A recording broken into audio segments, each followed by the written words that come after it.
Gente, agora a gente vai entrar no capítulo 4. O capítulo 4 é o mais emocionante da carta. O tema que a gente colocou nele aqui é Proclama o Evangelho. Então, é realmente um capítulo emocionante demais. Não sei se Davi já me viu chorando algumas vezes quando eu estava ouvindo sobre o capítulo 4. Mas vamos lá. Versículo 1. Na presença de Deus e de Cristo Jesus, que há de julgar os vivos e os mortos, por sua manifestação e por seu reino, eu o exorto solenemente. Pregue a palavra. Esteja preparado a tempo e fora de tempo. Repreenda, corrija, exorte com toda paciência e doutrina.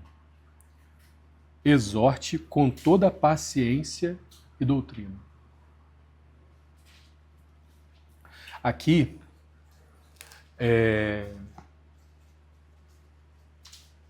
essa missão que Paulo entrega a seu filho Timóteo para conduzir o ministério no seu lugar. Ele já está colocando Timóteo, dizendo, Timóteo é você. Vocês lembram que lá no capítulo 1, que a gente viu no outro encontro, ele já dizia, olha, nós somos iguais, nós temos aqui o conhecimento da palavra que veio dos nossos antepassados. Você aprendeu com a sua mãe Eunice, com a sua avó Lloyd. Eu aprendi também lá com os meus antepassados. Nós caminhamos, eu sofro pelo Evangelho, e você também, Timóteo, você também sofre pelo Evangelho. Nós somos parecidos, Timóteo. Ele estava querendo mostrar para Timóteo que Timóteo podia caminhar com ele.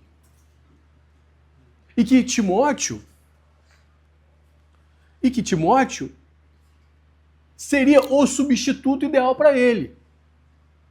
Então, lá no capítulo 1, ele está começando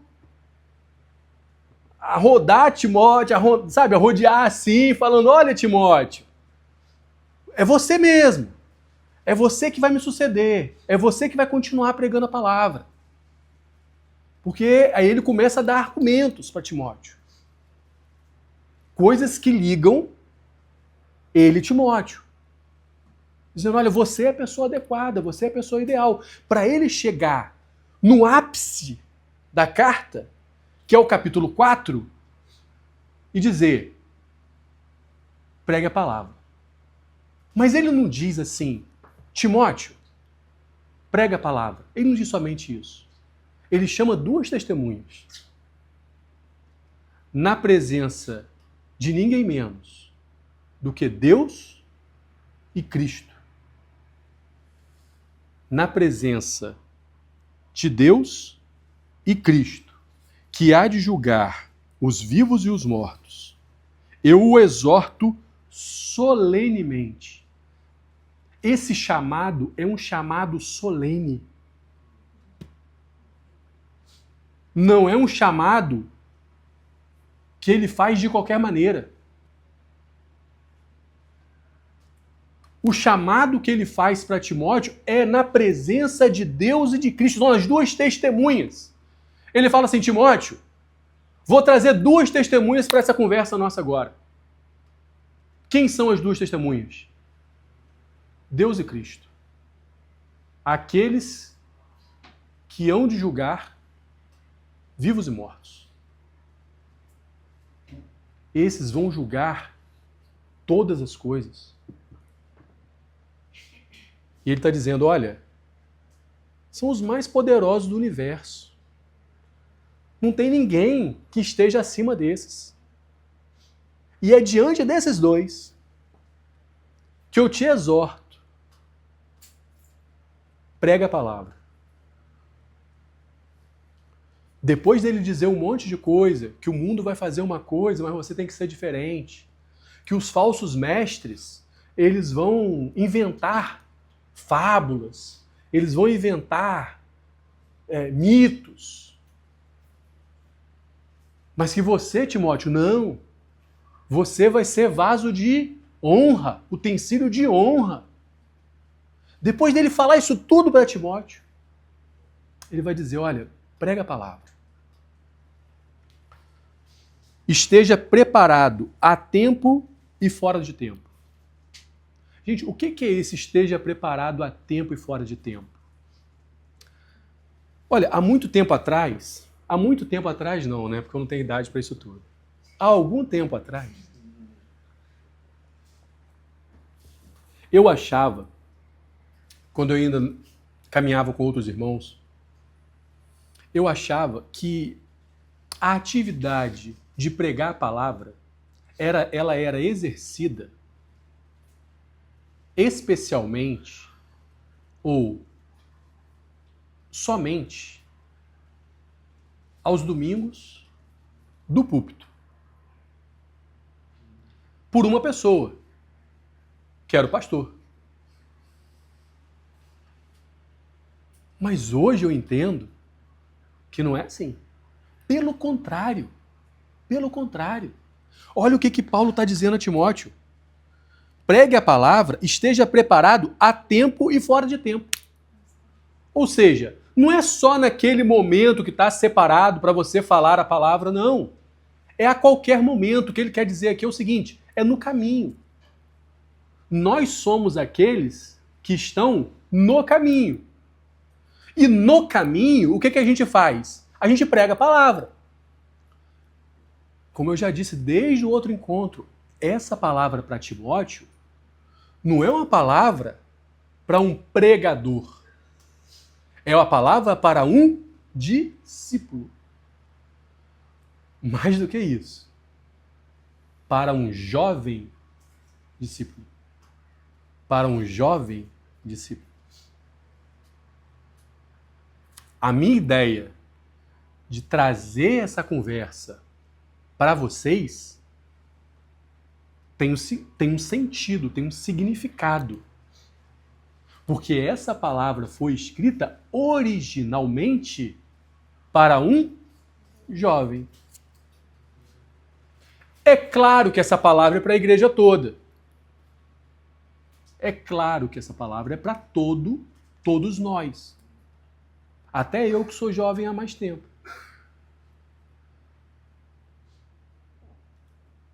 Mas vocês precisam saber disso.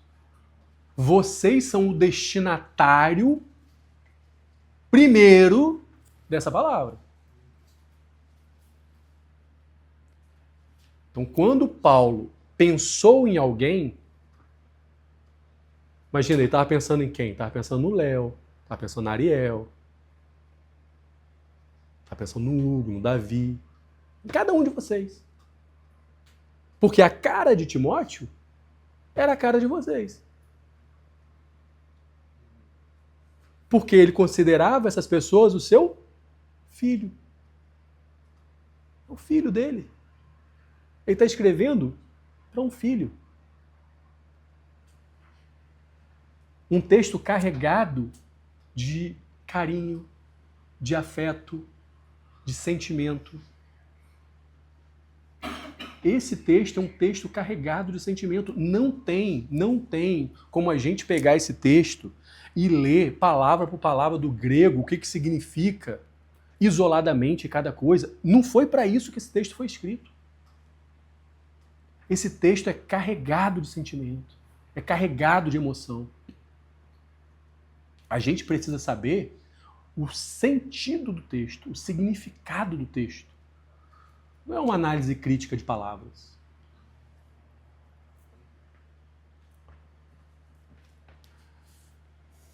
Não estou dizendo que os irmãos que estudaram o texto criticamente, palavra por palavra, e que nos trouxeram a tradução, não tem algum significado. Claro que tem. Mas para a gente aqui, no nosso contexto, é isso aqui que a gente precisa.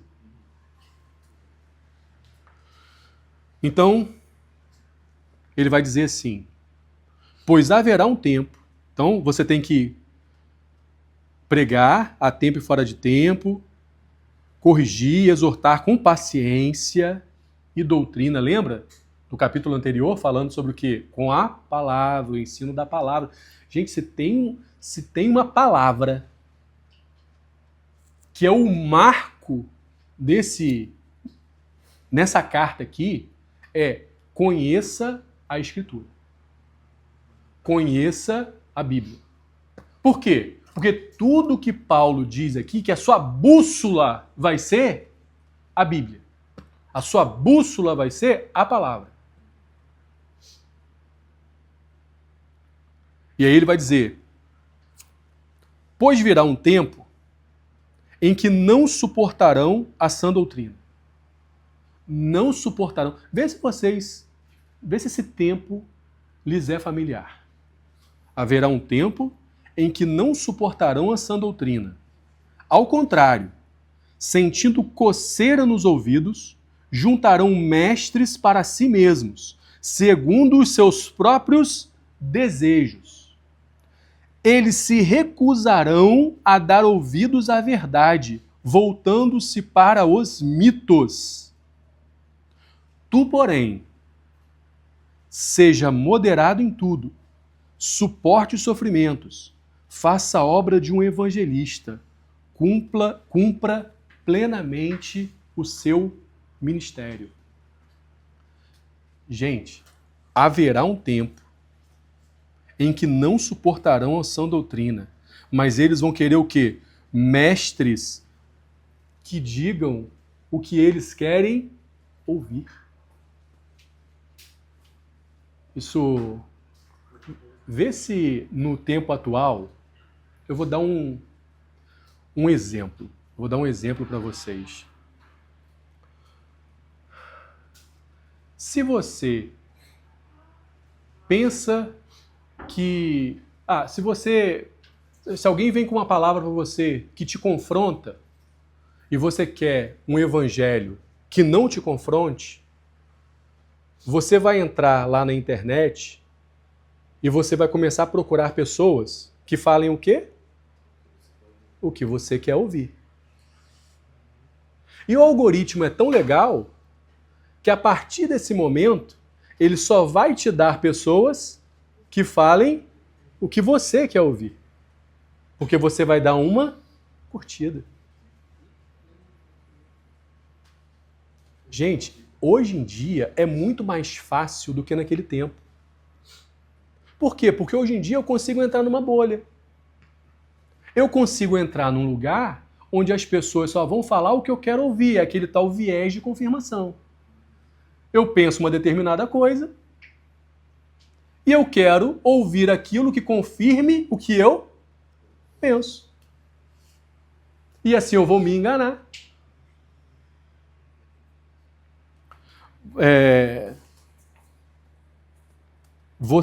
Eu falei, né, que a nossa bússola tem que ser a palavra, tem que ser a Bíblia.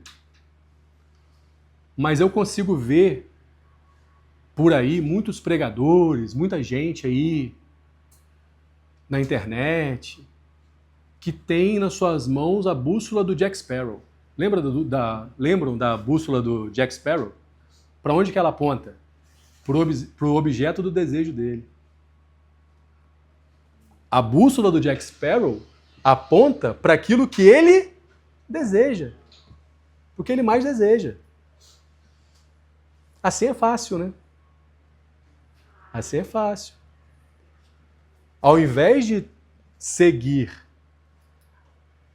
a dura verdade, eu prefiro ouvir uma doce mentira. Eu prefiro ser enganado.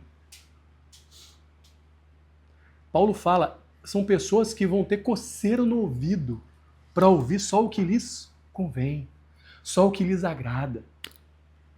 Vai de acordo também com o que você falou, do mal desse tempo, né? As pessoas querendo ser primeiro. Sim. Da minha vontade em primeiro. A minha vontade em primeiro. Afinal de contas, a minha vontade está sempre certa. Eu quero ser confrontado com o que eu penso está certo, né? Então, como que eu vou querer ouvir outra coisa? Exatamente. Exatamente. É o que eu quero em primeiro lugar. Né? Seja feita a minha vontade, para todos sempre. Né? Então, a gente... Hoje em dia é muito fácil a gente seguir aquilo que a gente acha que é o certo. Né? Mas como eu disse também na semana passada, o evangelho, ele exige confrontação. Se você está lendo a Bíblia e a Bíblia não te confronta, tem alguma coisa errada na sua leitura. Tem alguma coisa errada na sua leitura. E aí sabe o que é bom? A gente até lá em Rio das Ostras está fazendo isso, começou a fazer isso agora, no grupo caseiro de lá. A gente está pegando um livro inteiro para ler. A gente começou de Colossenses. Então a gente pega um livro inteiro para ler. São 4 capítulos só. A gente está lendo no grupo caseiro. Ali, não tem como eu escolher o versículo que eu quero compartilhar. Que diga respeito àquilo que eu acho que é certo. Então, o que está no Colossenses eu vou ter que ler. E eu concorde, eu não concorde, está lá. Eu tenho que ler, é a palavra, vamos seguir isso aqui. Segue uma linha de raciocínio. Não tem como eu fazer escolhas. Porque, gente, é muito fácil você também pegar a Bíblia e ler a Bíblia como te convém. Porque essas pessoas que estão usando a bússola do Jack Sparrow, elas estão usando também o quê? Ou melhor, não estão usando, mas elas se utilizam da Bíblia para validar a pregação. Então ela vai pegar um versículo, tirar completamente do contexto e vai dizer um monte de coisa da cabeça dela a partir daquele versículo. Mas que se você tivesse lido um pouquinho para cima, um pouquinho para baixo, não tinha nada a ver com o que ele está falando. Mas para ele não interessa ler o todo. Para ele interessa ler um trechinho só. Então você sabe quando que você vai estar caminhando e que você vai saber se está tudo certo, se você está seguindo o que a Bíblia diz, quando você pegar o texto e ler o texto inteiro. Então, façam isso. Isso que a gente está fazendo aqui com a segunda carta de Paulo a Timóteo. Eu não estou escolhendo versículo. Nós estamos lendo a carta toda. Todos os versículos foram lidos. Todos foram lidos. É claro, gente, que numa pregação, num tempo lá de reunião geral, não tem como a gente fazer isso. Mas é por isso que nós temos as reuniões caseiras, nós temos o encontro discipulado, nós temos momentos em que a gente pode o quê? Se edificar mutuamente. E isso é edificação para o corpo. Além da gente estar certo, né, de que a gente está cumprindo a palavra. Então, tu, porém, seja moderado em tudo. Aqui, esse moderado em tudo, moderado aqui é sinônimo de sóbrio. É o oposto de embriagado. Moderado aqui é o oposto de embriaguez. Então, seja sóbrio em tudo. Seja consciente em tudo que você faz. E ainda assim, suporte os sofrimentos. E ainda assim, suporte os sofrimentos. Vamos para o versículo 6. Já estou sendo derramado como uma oferta de bebida. Em algumas traduções vai estar uma oferta de libação. Está próximo o tempo da minha partida. Aqui dá para a gente já imaginar, né? Timóteo, com seu amado discipulador, escrevendo para ele, seu pai na fé, escrevendo, está próximo o tempo da minha partida. Já estou sendo oferecido como oferta de libação.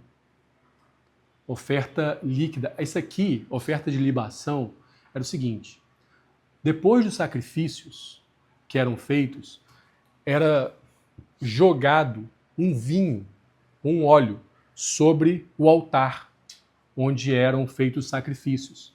Então você tinha primeiro aquele cheiro de morte, matando ovelha, matando boi, aquele tempo ali de morte, morte, morte, morte. E aí depois de uma morte de outra, vem mais um sacrifício. Mas veja como Paulo relata a morte dele. Não é aquela morte de cheiro, de putrefação, de cheiro ruim. A morte para Paulo, ela tem um cheiro agradável. Ele está falando da morte dele. Ele está usando uma metáfora para dizer que ele está morrendo, que ele vai morrer, que ele está prestes a morrer.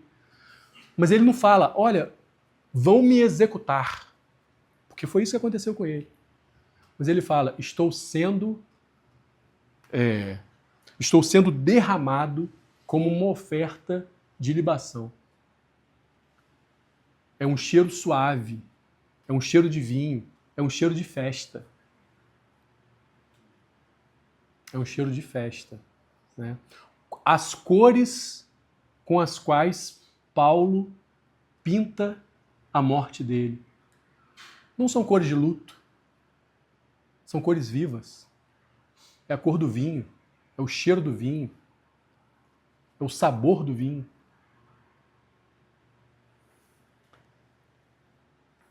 Mas o velho Paulo sabe que está próximo o tempo da sua partida.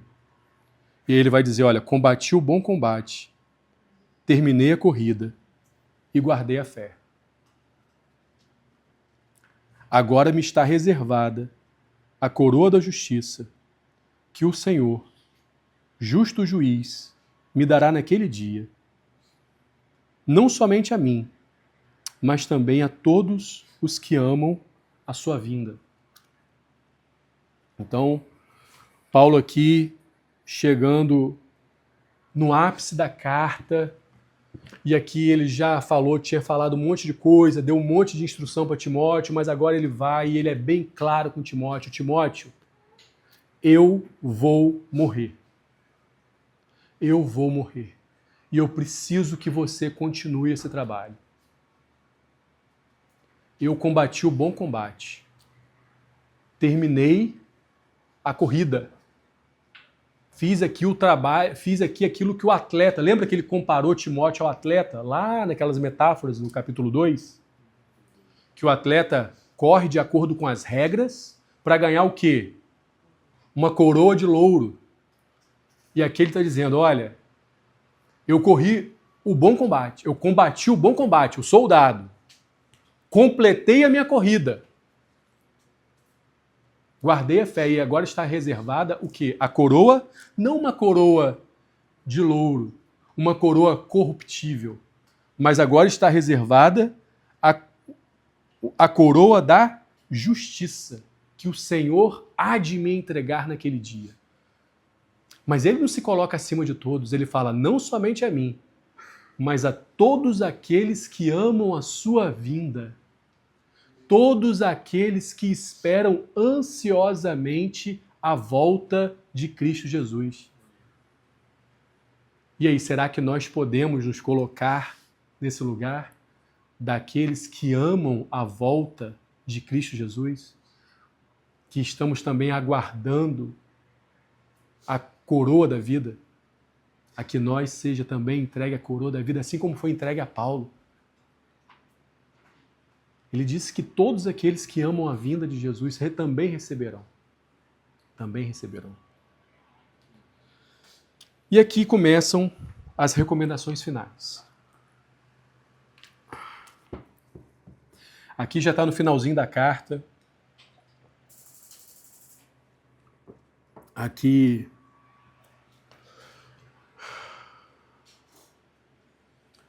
Paulo vai dizer: procure vir logo ao meu encontro. procure vir logo ao meu encontro. Lá nos começos, no primeiro capítulo ele fala, olha, quero que você venha. E aqui ele vai dizer, procure vir logo ao meu encontro. Ele estava com saudade de Timóteo. Ele tinha um relacionamento com Timóteo. E aí ele vai dizer por que ele precisa que Timóteo o procure. Por que Timóteo precisa ir logo para encontrar com ele. Pois Demas, amando este mundo, abandonou-me e foi para Tessalônica. Gente, quem é Demas? Demas, ele é citado na carta de Paulo aos Colossenses e ele é citado na carta de Paulo a Filemon como um seu cooperador. Ele era discípulo de Paulo. Quando eu disse lá atrás que Paulo ficaria muito feliz em saber que Timóteo suportou a prisão e daria graças a Deus por seu trabalho não foi em vão, é porque havia Demas, que também era discípulo dele, também foi discipulado por Paulo, mas que amando o presente século, aquele tempo, abandonou, deu as costas para o evangelho. Alguns estudiosos vão dizer que Demas, ele fugiu quando ele seria preso. Ele negou o evangelho. Ele fugiu.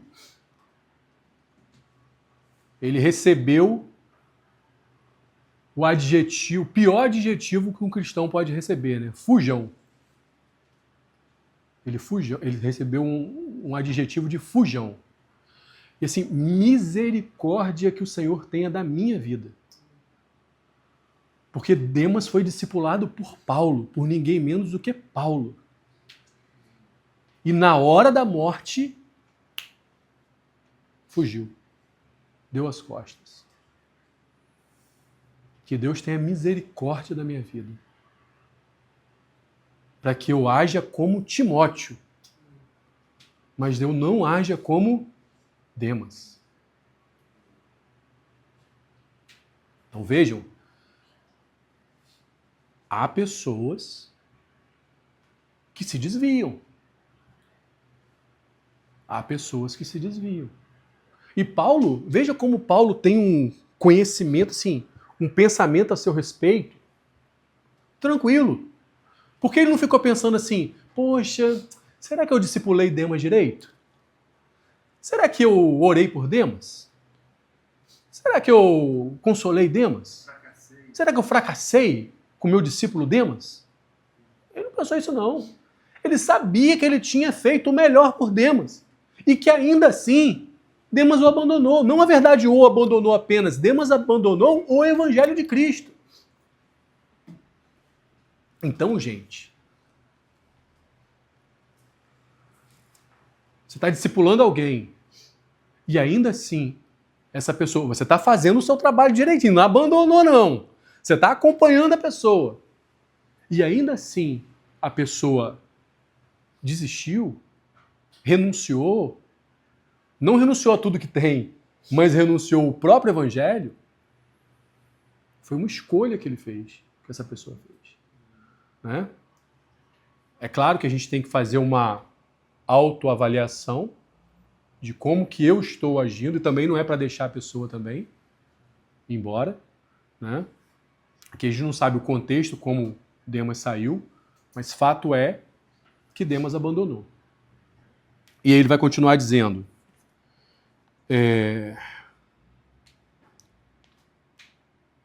abandonou e foi para Tessalônica, né? Crescente foi para Galácia, Tito para Dalmácia. Só Lucas está comigo. Traga Marcos com você, porque ele me é útil para o ministério. Enviei Tíquico a Éfeso. Quando você vier, traga a capa que deixei na casa de Carpo em Troade e os meus livros, especialmente os pergaminhos. Aqui a gente tem muita coisa para falar. Ele fala então que ele ficou sozinho, só Lucas estava com ele, Demas abandonou, Crescente foi para Galácia e Tito para Dalmácia. Aqui não se trata de abandono do evangelho, se trata de expansão do evangelho. Então eles foram anunciar o evangelho nesses outros lugares. O evangelho precisava continuar sendo anunciado, continuar sendo pregado. E aí ele vai dizer: enviei Tíquico para Éfeso. Timóteo era líder na igreja em Éfeso. O que ele está querendo dizer com isso? Mandei Tíquico para ficar no seu lugar. Pode vir. Não vai dizer aí que você está cuidando da igreja, não, que eu já mandei Tíquico. Ele está indo para aí. E você vem. Vem ter comigo. Preciso de você comigo. Estou aqui nos meus últimos dias. Preciso de você comigo. E aí também ele vai dizer: só Lucas está comigo. Só Lucas está comigo. Gente, que figura interessante é o Lucas. Que figura interessante é o Lucas. Lucas é o evangelista que escreve o Evangelho de Lucas e Atos dos Apóstolos. Atos dos Apóstolos. Então vejam, se hoje a gente sabe tudo aquilo que os apóstolos fizeram, o ministério dos apóstolos, como que se deu o ministério apostólico, como se deu a expansão do Evangelho, graças à pena de Lucas. Lucas era um médico. Lucas, ele acompanhava Pedro, inicialmente. Ele acompanhava Pedro. E aí, quando ele vê que Paulo, ele começa a ter uma ênfase maior, dá uma ênfase maior no seu ministério, ele passa a acompanhar Paulo. Ele acompanha Paulo em todas as suas viagens. Lucas está sempre com Paulo. E olha, Lucas não é aquele que fala muito. Lucas, ele está quieto, observando, foi um historiador, pegou vários escritos sobre Jesus, as coisas que Jesus fez. Por exemplo, o único evangelho que trata da infância de Jesus é o evangelho de Lucas. Ele pesquisou isso. Ele buscou isso. Ele fez uma pesquisa acurada, é até assim que ele fala quando ele começa o evangelho dele. Que ele fez uma pesquisa acurada. Então, gente, às vezes, você pode não ser um Paulo, que fala muito bem, que sai falando, anunciando, mas você pode ser um Lucas, que serve, que abre a sua casa, que acolhe pessoas, que prega o evangelho a partir da sua vida, que conhece do evangelho, que estuda. Então vejam, Lucas teve uma importância enorme para o evangelho, para nós, e era uma figura que andava ao lado. Não era uma figura de proeminência. Então você veja, às vezes você pensa, mas eu não gosto muito de falar, eu não gosto muito de estar à frente, então não tenho o que fazer. Tem, seja um Lucas. Seja um Lucas. Lucas era o único que estava ao lado de Paulo nesse momento. Apenas Lucas está comigo. Ele era um companheiro. Um companheiro. Então, a importância de você ser um Lucas na vida de alguém. De você ser um Lucas na igreja. Na igreja. Quantas contribuições você pode dar sem necessariamente lá na frente, numa reunião, seja na reunião de jovens, estar aqui na frente falando alguma coisa. Às vezes você não... Vocês sabiam que o próprio Timóteo, ele era tímido. Ele era tímido. Mas Paulo dizia, olha, agora não tem que se envergonhar, tem que pregar a palavra. Essa exortação que Paulo faz, prega a palavra, por quê? Porque ele sabia que Timóteo era uma pessoa tímida. Ele não gostava muito de falar, ele era quieto na dele. Mas naquele momento, Paulo dizia, olha, você não pode se ensimesmar, você não pode ficar preso dentro de você, você precisa anunciar o evangelho. Eu estou te chamando para me substituir. Traga Marcos com você, porque ele me é útil ao ministério. Quem é Marcos? Quem é Marcos? Marcos é João Marcos. João Marcos é um sujeito, sobrinho de Barnabé, que deu um BO danado com Paulo. Quem narra isso é Lucas, em Atos dos Apóstolos. O que aconteceu? Paulo faz a sua primeira viagem missionária e com ele alguns companheiros, entre eles Barnabé e João Marcos, companheiros de Paulo.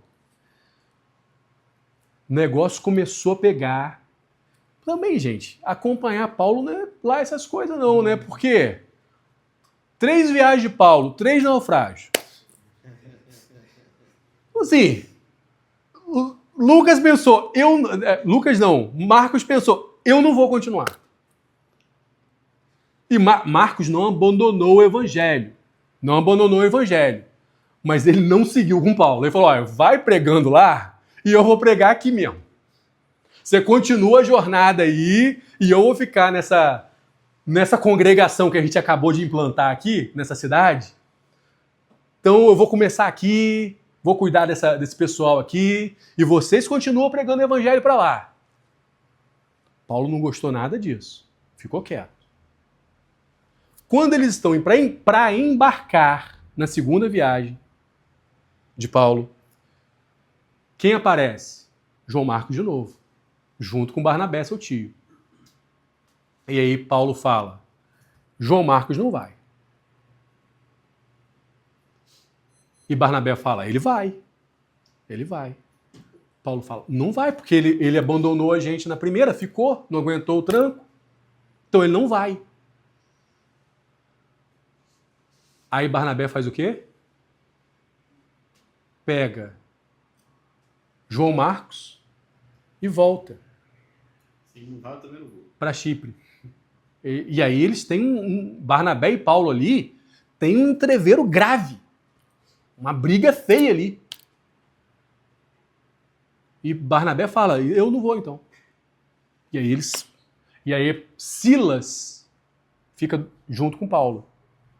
Né? Silas começa a acompanhar Paulo, aí fica Paulo e Silas. Aí quando você encontra lá na prisão, que eles estavam cantando, lembra daquele episódio? Que Paulo e Silas estavam presos, então isso foi depois da segunda viagem missionária de Paulo, porque na primeira era mais Paulo e Barnabé. Na verdade, quando você pega o Evangelho de Atos, lá no começo é Barnabé e Paulo. Por quê? Porque normalmente Lucas, quando ele está narrando, ele coloca a pessoa de mais proeminência em primeiro lugar. Então, no começo é Barnabé e Paulo, Barnabé e Paulo, Barnabé e Paulo, porque quem discipula Paulo é Barnabé. Barnabé era o discipulador de Paulo. Mas com o caminhar de Paulo, Paulo avança. E aí Lucas começa a escrever o quê? Paulo e Barnabé. Porque aí ele mudou. Barnabé passa a ganhar uma certa proeminência. E aí você vai ver lá no livro de Atos que vai ter Paulo e Barnabé a partir de um determinado momento. Então, e aí teve essa briga. Mas você vê, né? No final da vida de Paulo, ele fala o quê? Me traga com você João Marcos. Traga João Marcos com você, porque ele me é útil para o ministério. Ele me é útil para o ministério. Então, assim, como que Paulo, lá no começo, ele não teve paciência com João Marcos. João Marcos também deu motivo, né? Deu motivo. Mas ele não teve paciência. Mas olha como é um coração de discípulo. Ele quer sempre fazer o quê? Reconciliar. Traz João Marcos com você porque ele me é útil. Ele me é útil. Então, né, é uma questão que a gente pode levantar aqui pra gente, né? Com a gente, né? Será que algum Paulo já te machucou? Não teve paciência com você? Dê tempo. Dê tempo. Espera. Será que você já não foi Paulo na vida de alguém, com um João Marcos? Não teve paciência com aquela pessoa? Veja bem, que aquela pessoa lhe pode ser útil. Lhe pode ser útil. Então é importante a gente ter essa visão que Paulo teve, né? essa visão, esse coração de reconciliação.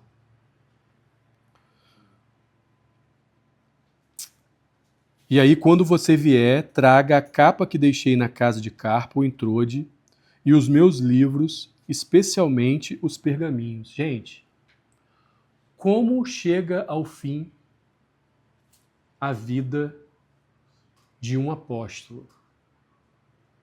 Como chega ao fim a vida de um seguidor de Jesus? Sozinho, preso, doente, pedindo que alguém traga, pelo menos, uma capa e alguns livros. É esse o evangelho que você quer? Você está disposto a isso? Não é o evangelho do Instagram. Não é o evangelho que te dá você por cima de todas as coisas. O maior apóstolo de todos, estava nos seus últimos dias pedindo apenas uma capa e alguns livros. Sozinho, numa prisão. O maior apóstolo de todos. Esse é o evangelho de Jesus. Você está ciente, você tem consciência de que é isso que você quer?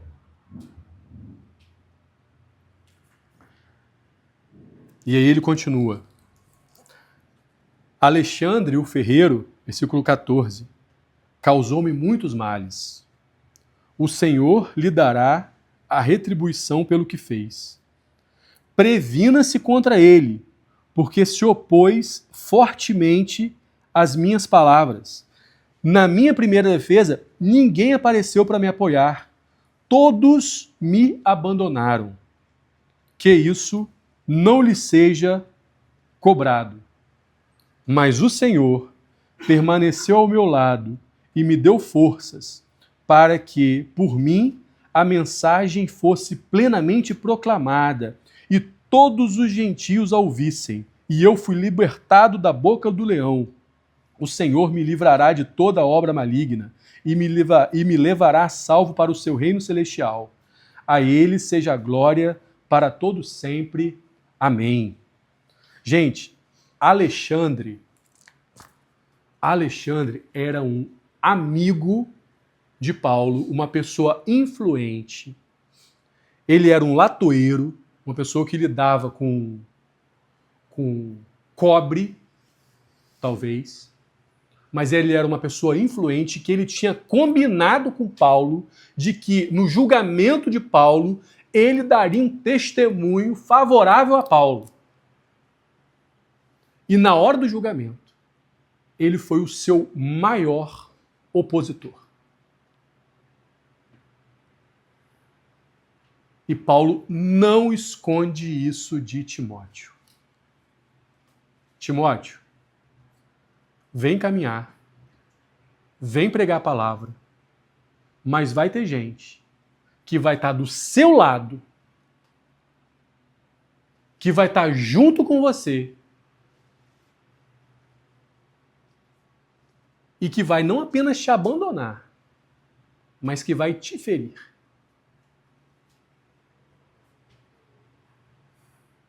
Se Paulo falou isso para Timóteo, ele está falando isso também conosco.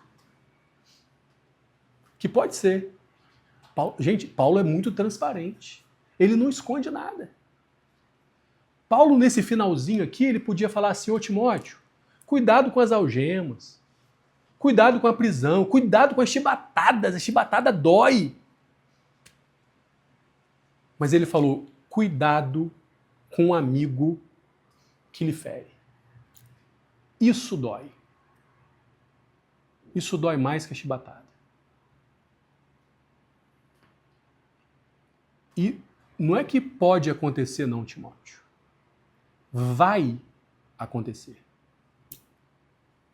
Vai acontecer.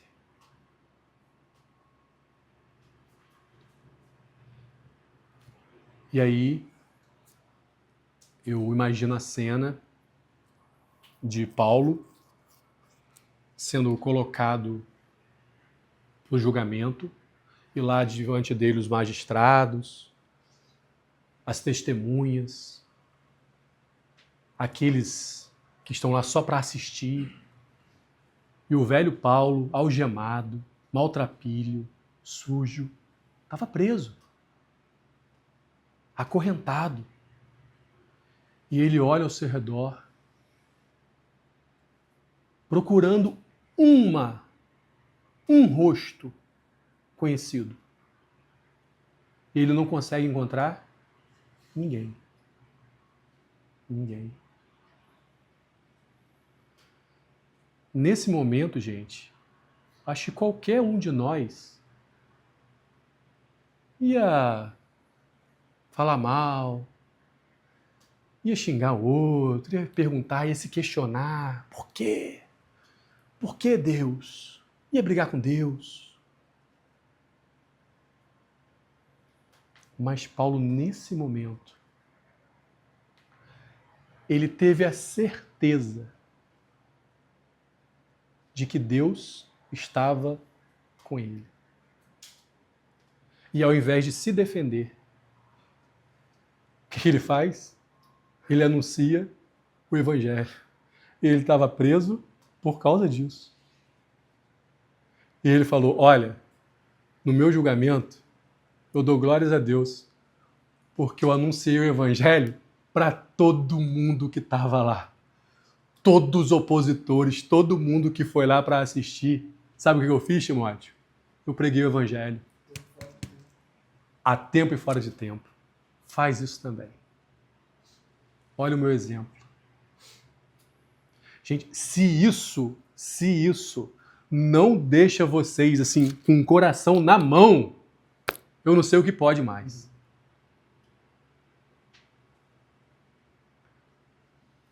Mas vejam, eu tinha perguntado para vocês, né? É esse evangelho que vocês querem? Que você pode estar lá sozinho, pedindo apenas uma capa e alguns livros? Mas esse evangelho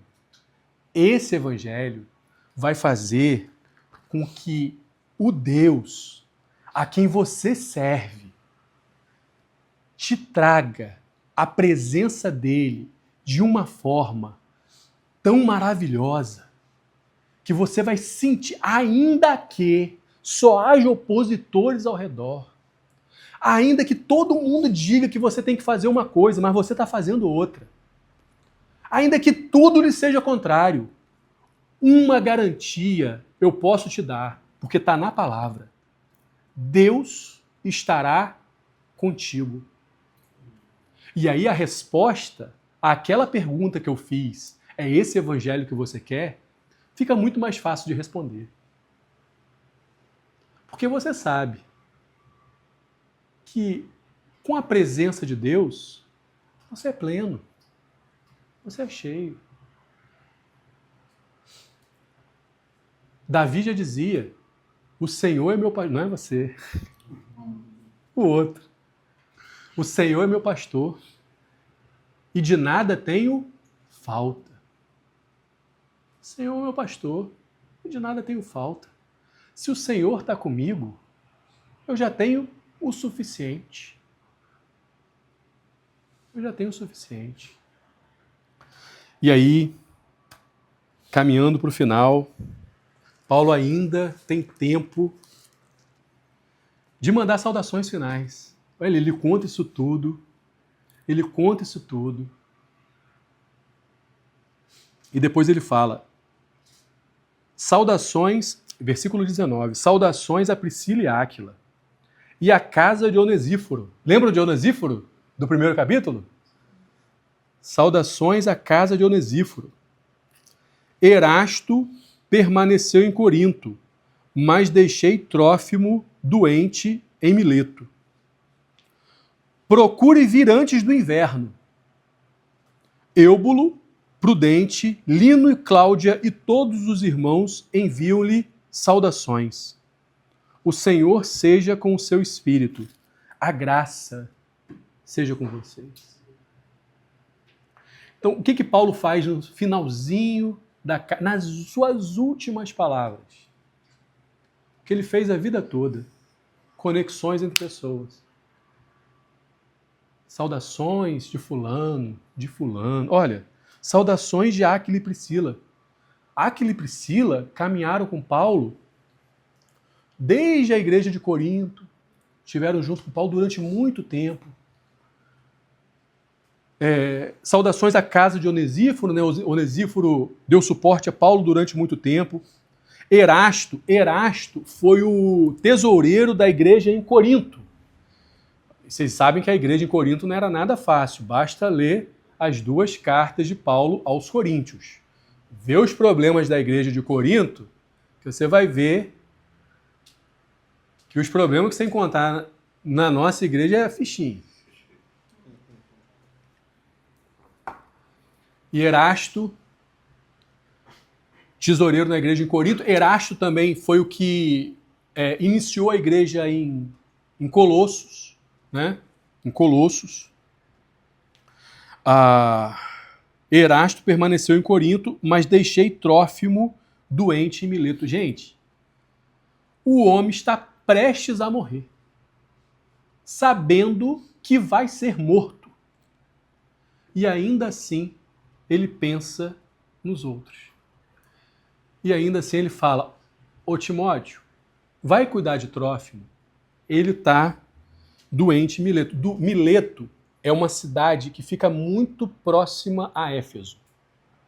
Por isso que ele se refere a Trófimo em Mileto, porque Timóteo estava em Éfeso, né? Então, é como se ele estivesse dizendo, o Timóteo vai cuidar de Trófimo. Vai cuidar de Trófimo, né? E aí a gente lembra de Jesus, né? Que lá na cruz, diante da sua própria morte, o que ele fala? João, essa é sua mãe, esse é o seu filho. Cuida dela. Jesus não estava pensando nele. Estava pensando na mãe dele que ia ficar sozinha, desamparada. Paulo estava nas vésperas da sua morte. Ele também não estava pensando nele. Ele estava pensando numa pessoa que estava doente. E falando, Timóteo, Trófimo estava doente em Mileto. Do tipo, você vai ter que dar uma olhada nele, você vai ter que cuidar dele, eu deixei ele doente lá. Procure vir antes do inverno. Mais uma vez, aqui o sentido de urgência que Paulo tinha com que Timóteo viesse.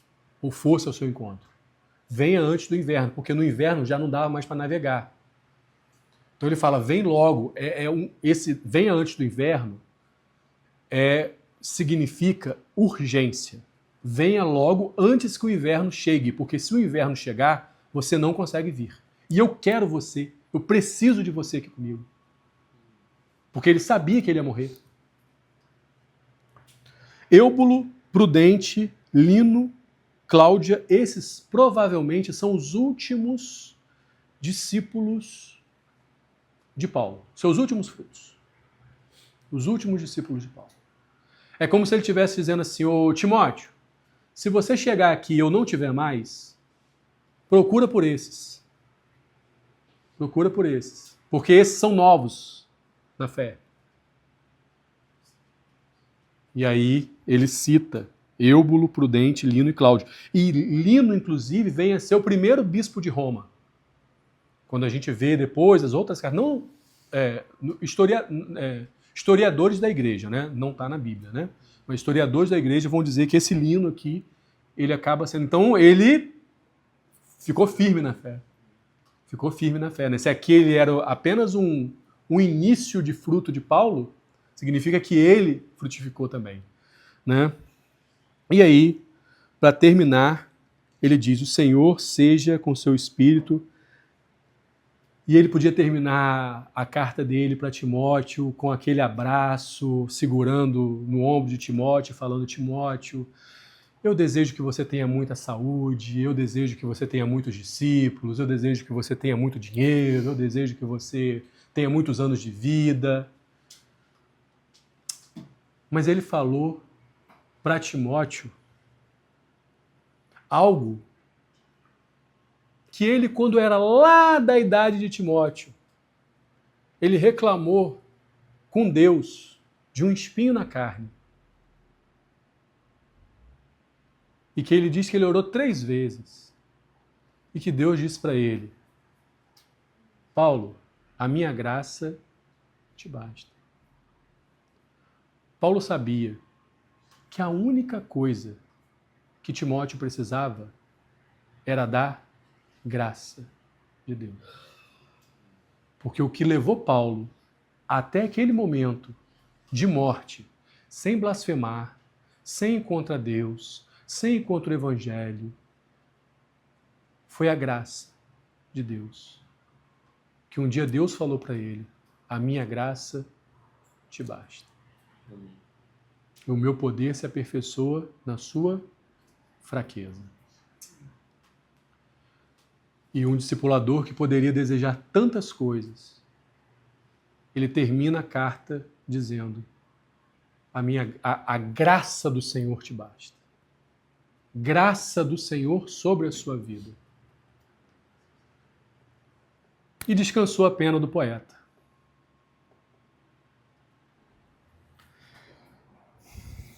E morreu. Alguns dias depois, né? A gente não sabe nem se deu tempo de Timóteo chegar. A gente não sabe se Timóteo chegou a tempo. Mas a pergunta que eu faço é, será que vocês vão chegar a tempo? Vem depressa. Vem depressa. Amém. Amém.